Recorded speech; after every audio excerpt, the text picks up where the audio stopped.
Hello, fridge magnet fans. Yes, I did say that. I do a lot of weird things on this channel. I just try to share what I do in my life, I guess. Alright, so anyways, today what we're going to do is we're going to take some lapel pins, these enamel pins, and we're going to make fridge magnets out of them. The reason why I started doing this is when I would go to like tourist places, I'd go into the gift shops. Their fridge magnets are like $10 or 15 or more than $10 for a fridge magnet. So I realized that the lapel pins cost a lot less money, and you just have to glue on a magnet. And it's just the lapel pins are better quality than like the photographs, those photograph fridge magnets. I'll show you a bunch at the end of this. All right, so I ordered these off AliExpress. Beavis. Anyway, so you got this little thing here. These are like around $1 or something. So you got this pin. So you got to break that off, or you have to have a really deep magnet. Just out of curiosity's sake, it's 1mm diameter. So just some pliers. You can bend that a few times till it fatigues and breaks off like that. Or if you have some clippers that are rated for 1mm steel, you wouldn't have a problem here. I'll shoot that downwards. Hold on. There we go. Oh, that actually, look at that. So when you clip stuff, you should wear safety glasses, or at minimum pointed away from you, and make sure it doesn't ricochet back into your face. That's crazy. It just, anyways. Nuka-Cola, that's from that Fallout franchise. That's a great miniseries, by the way. I think it's on Amazon Prime. Yeah, it's like watching eight short movies. I think they're 1-hour episodes. I never really played the game. And then we have Tally. Man, I don't know what's going on. Okay. Underappreciated character from South Park. If you don't know what Duff Beer is from, that's from The Simpsons. I believe that's the longest running cartoon. Alright, so get those things out of the way. So now you can buy different size and shapes of neodymium magnets on AliExpress. You can use any discs or the squarish ones, but I find the ones that are meant to take the flat mount screw heads are best, because on the back of these things you can see this bump, right? So you might be able to just cover it with the magnet. In this case, the spacing is too wide. That's too wide. This one though, here. So if I do that, oh, this is actually steel, or there's something ferrous in this. So just a little bit of glue will help that, and it's flush. This is a slightly wider one. It's not going to work very well though. So in this case, if you have a lot of real estate, I'm just going to use like a flat one here. You get the gist. Here's some epoxy.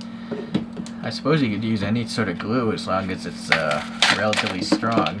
You know, it has to be strong enough to overcome the power of the magnet. So let's get some of this stuff out here. Equal parts.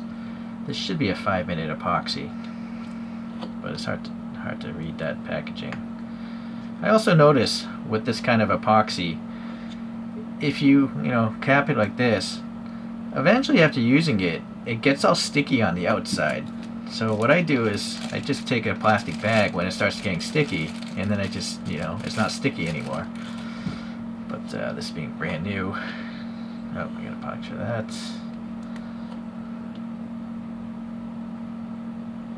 Okay, that's roughly equal parts. Mixing stick. Just make sure that's all mixed up evenly.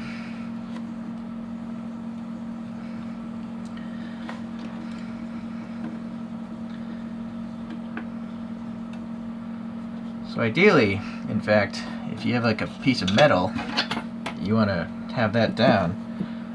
So then when you put the magnet on, hold on, get a little epoxy here.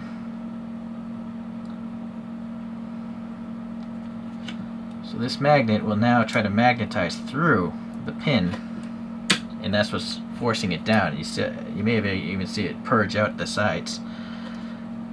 So this one doesn't have that issue, because this is already a metal magnet, a ferrous magnet of some sort. I almost feel like I should put even more epoxy out. Oh, that's kind of sloppy. Doesn't matter, it's on the back side. Okay. There we go.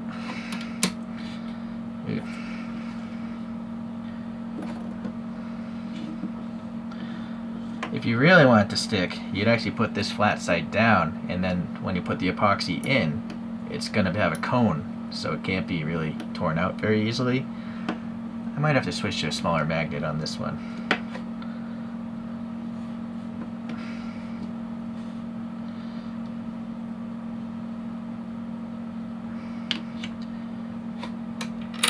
So watch the glue purge out. Let me hit focus.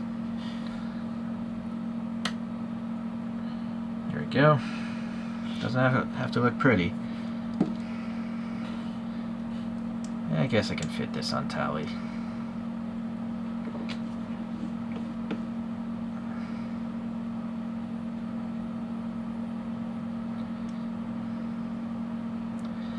Alright, I guess I did put out the right amount of glue.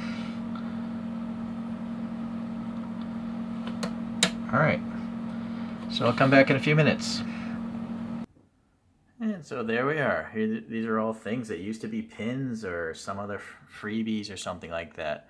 Whereas this, you know, I don't think that's, no, this wasn't even something else. Maybe it was a pendant or keychain. Actually, probably a keychain.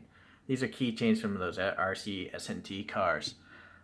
So they're very effective. This is a standard fridge magnet. So the size of this magnet, you know, it works. But if you want a super strong one, just slap on a bigger one. Yeah, some other.